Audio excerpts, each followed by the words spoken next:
Got a question for you car guys out there. I'm in my 1988 Pontiac Trans Am right now, and I can't get my radio to work.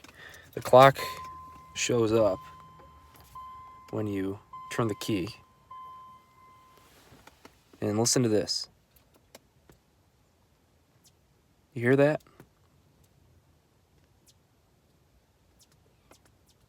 It's getting power, and it's making that weird clicking noise. Listen to this.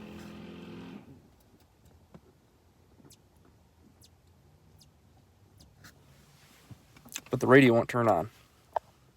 Let me know what you think.